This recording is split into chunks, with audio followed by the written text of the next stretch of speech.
200,000 uploads, downloads, inloads, outloads. What is it again? Listens? 200,000 downloads. Okay, thank you. You're welcome. See, Lisa takes care of all the number stuff. Anyway, here we are. Episode 148, Gracefully and Frankly. I'm Erin Davis. I'm Lisa Brandt, and I'm where I always am. And where are you this morning? I am in a hotel room, and we are just a few hours away from our dear friend, my former co-host, Mike Cooper. Going to spend a couple of days with him. Then on to Ottawa to see the baby bananas and spend 5 days with them. Their mom's away, so we're helping to get the kids off to school. Oh, and it's picture day in there, too. Yes. Oh, that's so exciting. Yay. Yeah, so Brooke has very careful. She said, it's picture day while I'm away, so I have very specific outfits. And I said, oh, so they get to wear whatever they want then, right? Like, meaning they're just going to wear what they want. No, they won't. They won't. I would never. Oh, my God, some of the outfits kids put on for picture day. Like what? Well, I remember many times that Rob dressed Lauren for picture day because, of course, I was busy on the radio. And so she'd have, well, things that mostly matched, but, you know, it's the almost clean face and stuff that you think, oh, why didn't the photographer see that? But now, of course, they airbrush everything out, right? Yeah, they do. I have I think maybe it's grade 3 or 4, and I'm wearing this wonderful little outfit my mom made. She used to make all my clothes, and she had done my hair so perfectly. By the time picture day came, it just looked like I rolled out of bed. You know, it was just a mess. And yeah, she never let me forget that. Yeah. Oh, boy. We had such a marvelous time together, and I'm still in the afterglow of that. Thank you, Lisa. You and Derek and Cuddles were just the ultimate hosts. Oh, we just so much loved having you here, and it just went so fast. We were both kind of dumbstruck. We couldn't even speak when you guys were leaving because it's like, how did it get done so fast? How was it over so quickly? And there they go pulling out of the driveway. So, yeah. But I'm glad we waited to see the Spinal Tap, The End Continues sequel, and the John Candy documentary, I Like Me. Oh. Yeah, it was streaming number 2 on Thanksgiving weekend in Canada, and no wonder. I mean, it's just so Canadian. It's as Canadian as our own Thanksgiving and Johnny Toronto and the whole thing. But, oh, yeah, it was joyful and sad. Yeah.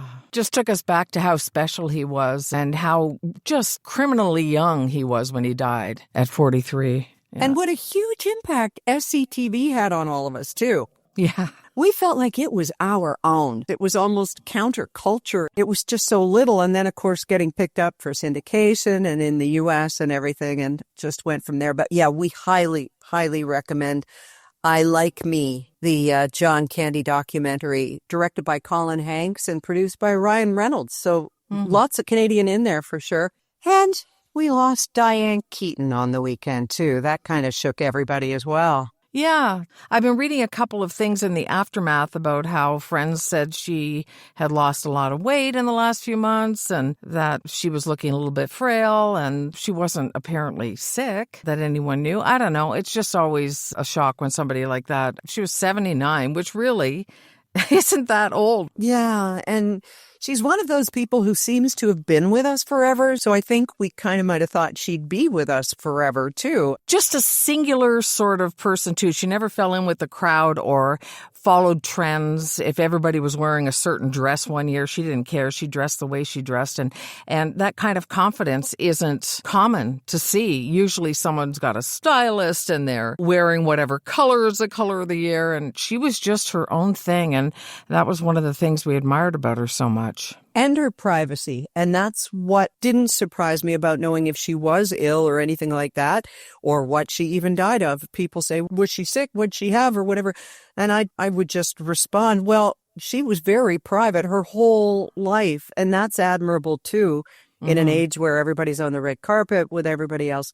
But it was her style, I think, that most people will remember Diane Keaton for, because, as you say, she didn't answer to anybody. No. And she aged right before our eyes. You didn't see like 4 facelifts and a ton of Botox or anything like that. That's right. And she had some really high-profile relationships like, Woody Allen, Al Pacino, all these other people, but she never got married. It just wasn't in the cards for her. She didn't want it. And she wasn't one of those people that, like Jennifer Aniston, for example, there was a whole era of, oh, poor Jen, where that was a media thing focusing on her. And now we know that she had fertility issues and there was all this stuff about her not having kids. It's just ridiculous how the tabloid press feeds on people. But with Diane Keaton, she never came across as anything but happy and confident and whole. Yeah, and there's this great quote from her from, now 19 years ago, but she said, "Here's my biggest takeaway after 60 years on the planet. There is great value in being fearless. For too much of my life," boy, is this resonating, eh? "For too much of my life, I was too afraid, too frightened by it all. That fear is one of my biggest regrets. Don't give up on yourself." So you make a mistake here and there. You just do too much or you do too little. Just have fun, smile, and keep putting on lipstick. I love it. Somebody wrote on one of the social media sites, it was pointed out to us by our friend Wanda, that every Diane Keaton tribute said she never married. And this person says, oh, yeah, she also won an Oscar, 4 Golden Globes, 2 Emmys, redefined fashion. But okay, God forbid a woman just be brilliant and single. Yeah, I guess maybe it was brought up because it was unusual, maybe in an industry of multiple marriages. I don't know. What do you think? Do you think it defined her that she was the happy single woman?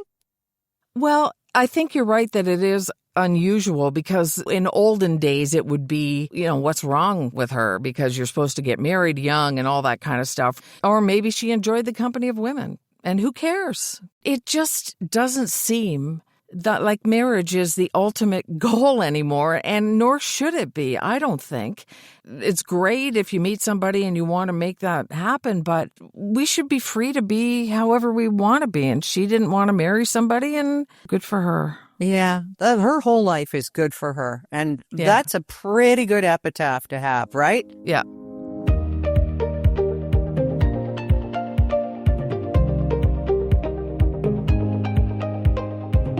Oh gosh, something else we were doing Thanksgiving weekend was kind of looking through our fingers at pictures, grainy pictures. I never saw any. I had to have someone, maybe it was you, I don't know. It was me. I leaned over and shoved my phone in your face and went, look. It's Katy Perry doing to Justin Trudeau what all those conservative flags wanted to do all those years. Yeah, apparently they were canoodling on a yacht, but she's in a bathing suit. He doesn't have his shirt on, and they are getting to know each other, but I don't know. Who cares? Yes, in a way, who cares? But no. And not horizontal or anything. They were just kind of snuggling. I think canoodling. I don't know. We're going to have to look up. I think the way that they were kissing, that there was something going on below decks in more than one way. But that's just me. I don't know. I couldn't see that low in the picture. Okay. So the guy was prime minister. Let him have his life.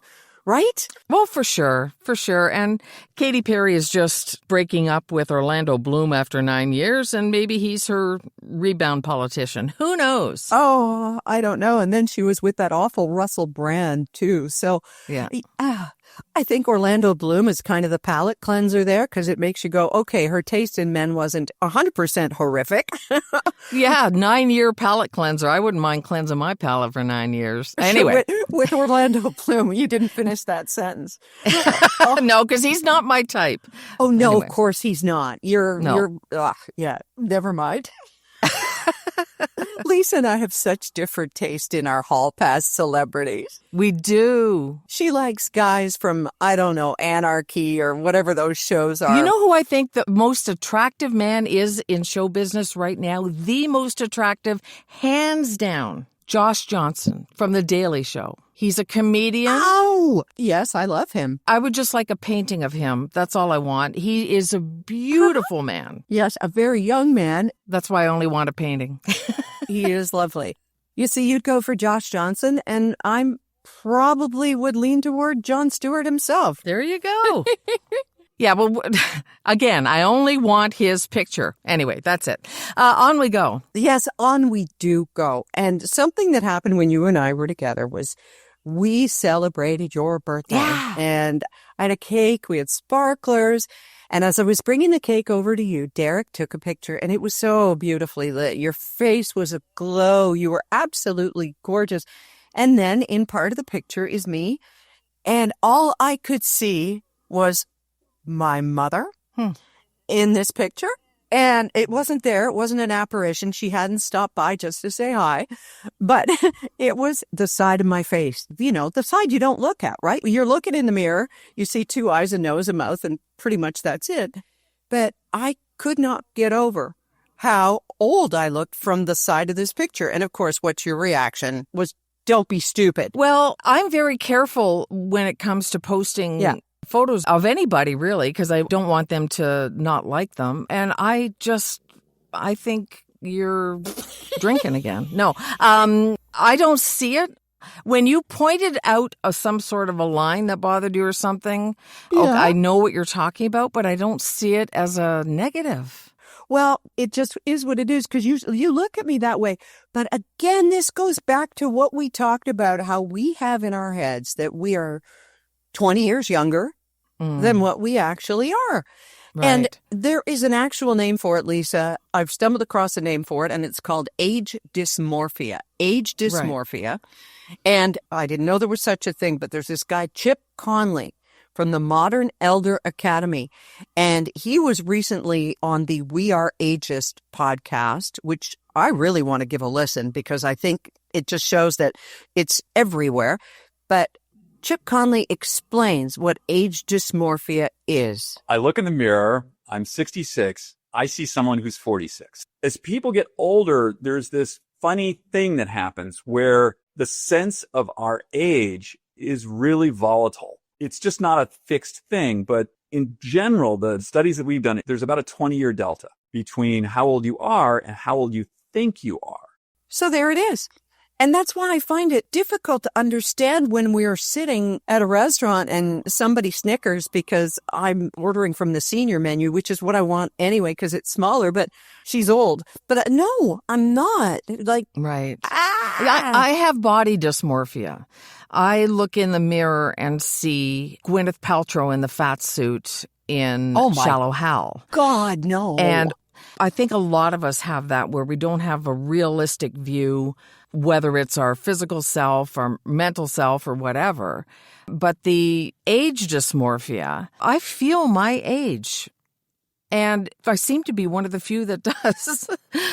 How do you know, though? You've never been 63. Yeah, I don't know. I just don't feel so much younger. I feel like I'm settled into where I am now. And it's funny, my little voiceover group, one is mid-30s and one is early 40s, 2 other women.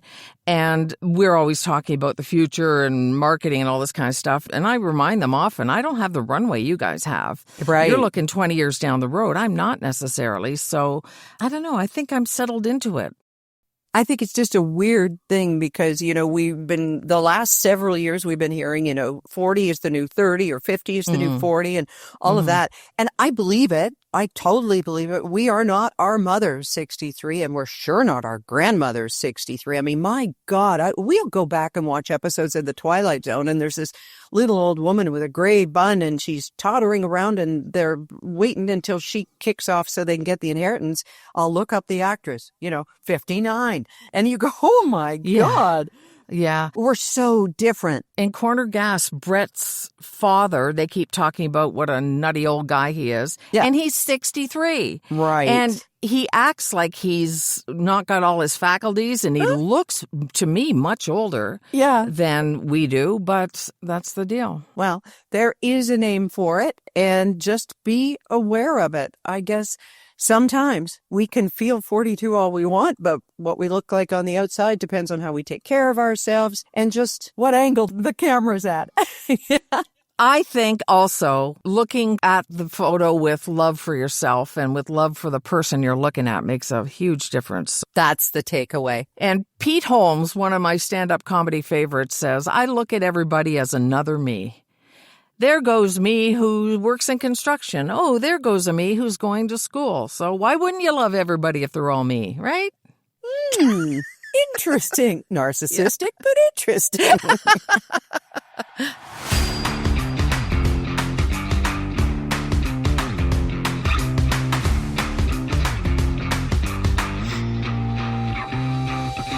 Well, there is one way not to feel the pain that makes you feel your age or older. We know it, and it is Sierra Sil, these capsules you take once a day that have been proven to reduce inflammation. And inflammation is what causes that pain and makes walking difficult and all of the things you want to do to stay active or even just get out of your chair. You can find out more at their website, and do try Sierra Sil. You've got nothing to lose but the pain. Because of that guarantee, you'll feel a difference in 14 days or your money back. SierraSil.com, Sierra, like the mountains, S-I-L, and your code GF will get you 14% off your purchase. Do you ever see a headline that's so stupid you just have to read it? Of course. Yeah. That's how they get you. Exactly. And this wasn't clickbait because it related to what so many people had for Thanksgiving dinner, which was probably a side of carrots or baby carrots. But the headline was, "Why are baby carrots so wet?" Okay, all right. Is it because they're not babies? Maybe. Oh, okay, first off, they are. You and I both know they're not baby carrots, right? Right. They're trimmed down carrots that would ordinarily not probably make the grade. That's right. But if you've ever reached into a bag of carrots, you know that sometimes they're just kind of slimy. So why? Yeah. Well, baby carrots tend to be wetter than most veggies in the produce section because they're prone to dehydration. Of course, they've had their little jackets taken off, right? They've been peeled. So water is added to them during processing and packaging. That's why they're wet. And then that accounts for some of the moisture, but not all of it. They come in extra water to keep them from drying out because they don't have their little skins on them anymore. Right. Poor little babies. I also read that they go through a chlorine bath to try and reduce the bacteria before they're watered. And I don't know about you, but whenever I feel a bag of baby carrots to make sure that they're not mushy, they all seem fine. And I get them home and there's one in there that's just trying to ruin the rest of them. Yeah. And it's all black or, Well, to be clear, you're right about the chlorine bath, although they are processed with a minimal and safe amount of the chemical. So they're saying, well, it's not really chlorine. It might just be a tiny bit of chlorine. So I don't know. But now we know why they have water, because they need to drink until they are brought home. That's right. And then you can wean them and cook them and eat them. The end. Oh, I didn't serve baby carrots this Thanksgiving. But you made a ratatouille, which was just really amazing. And it looked like so much work, Lisa.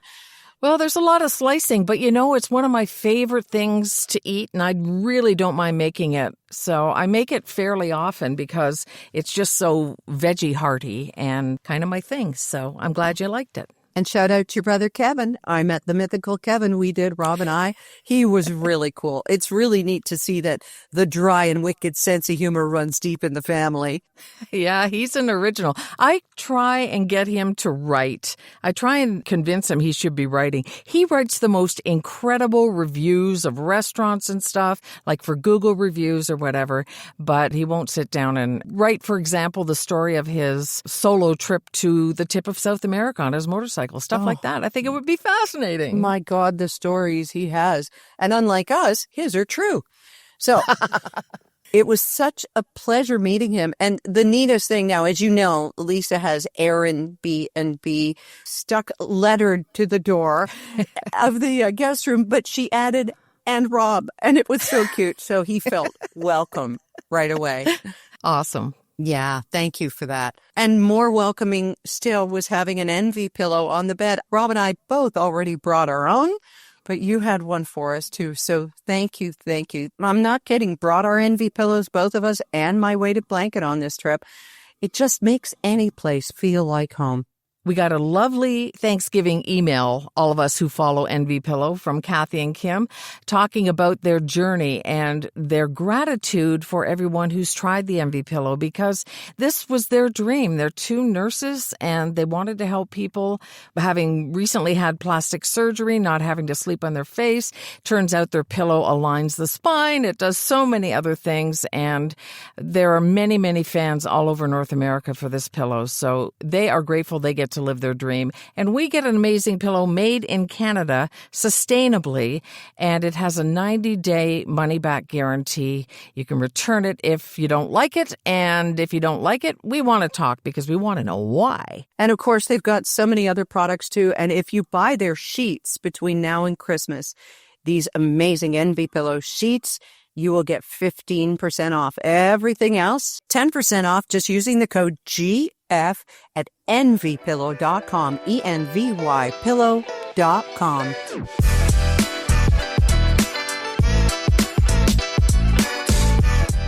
We've got more coffee.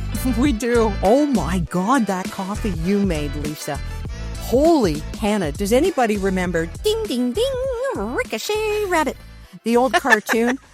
Oh my gosh, the morning after we got there, Lisa and Derek, I get up and I'm drinking coffee out of your machine now. I've kind of forgot that our coffee at home is a 1/3 caffeine blend. I'm drinking Lisa's coffee. And I think that combined with the excitement of being there and maybe a bit of jet lag, I was bouncing off the walls. You should have had video. I was talking a mile a minute and none of it made sense. Well, we have 100% caffeine, so it would be a bit of a shock to your system, that's for sure. But we got the Keurig going with the decaf, and then Rob was mixing you your special perfect blend, and I think we leveled it out at some point. Oh, my God. I was like a patient. We got to get it right. We got to get it right. But Claire Cascone got it right.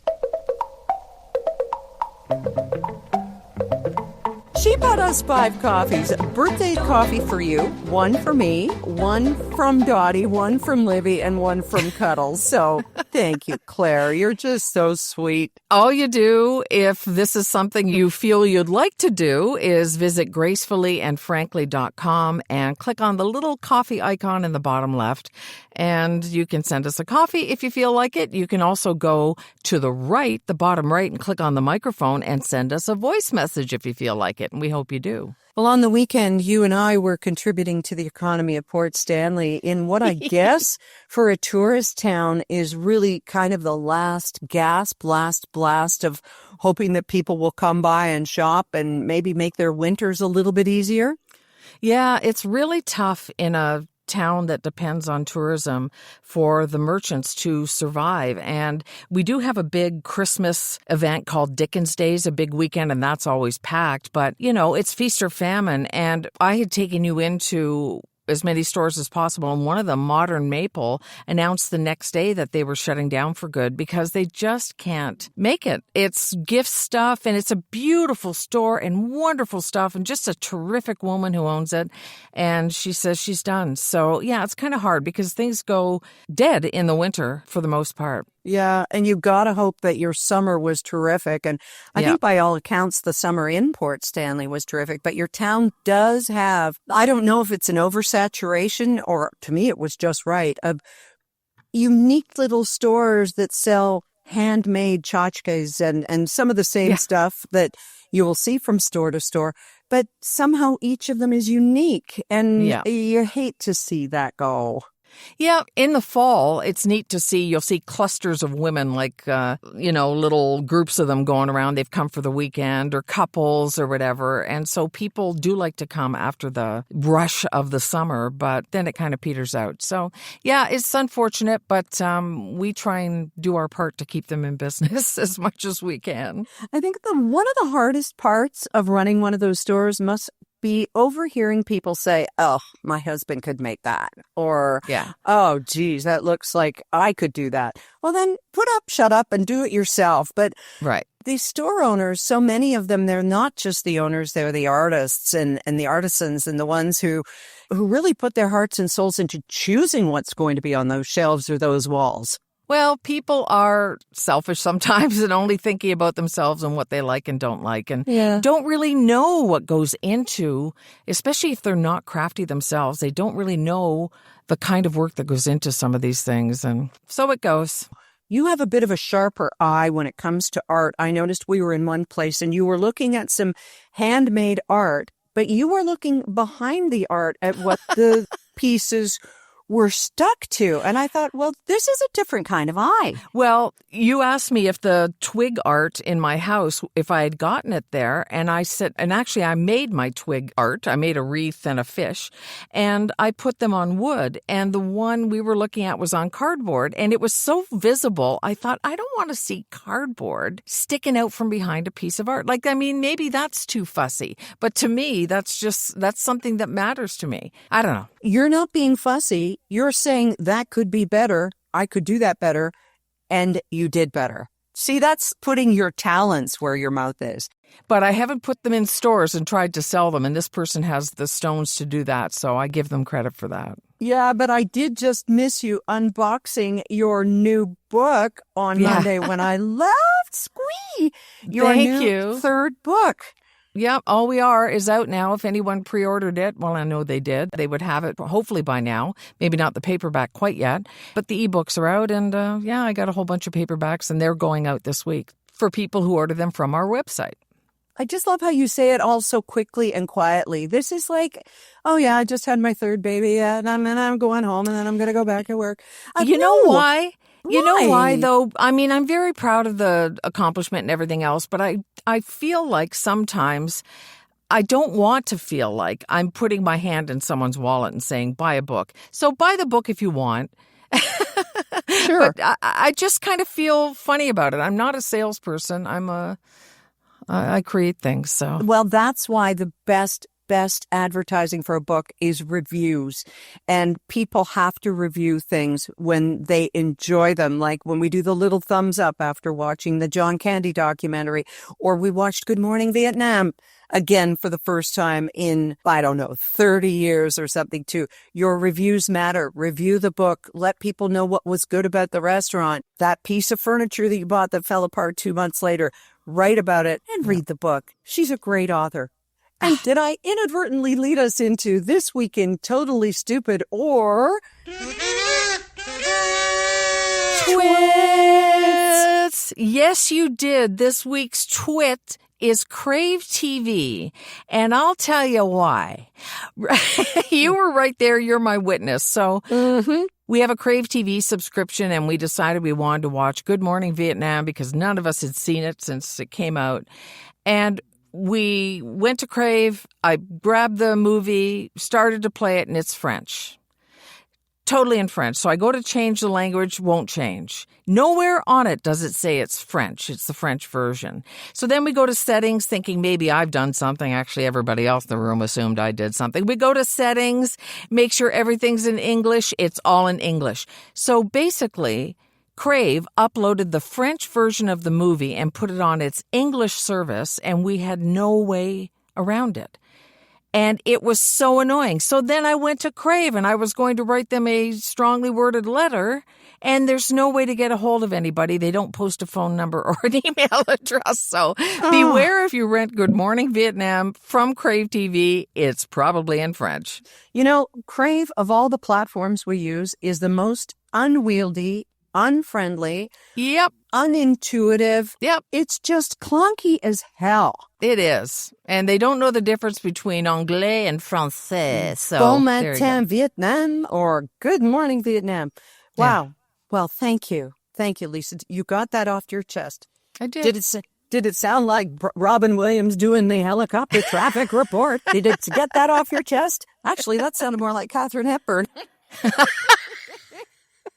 And on that note, yes, safe travels to Mike Cooper's and, to be a fly on the wall and hear you guys laughing about whatever.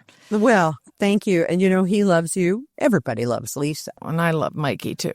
And we're going to have lots of laughs and then we are off to Ottawa and cannot wait. We're going to be watching lots of TV and sports and just crossing our fingers. Well, it was Thanksgiving to remember with you guys here, and thank you to everyone for the downloads and for listening here gracefully and frankly, and we'll catch you next week. Here's to 200,000 more. It starts with today, and it starts with you telling somebody else about our podcast. Again, like we said, the reviews, right? Right. We're much easier to figure out than Crave. There's our new motto. We hope so. Easier than Crave. Yeah. Bye. Bye.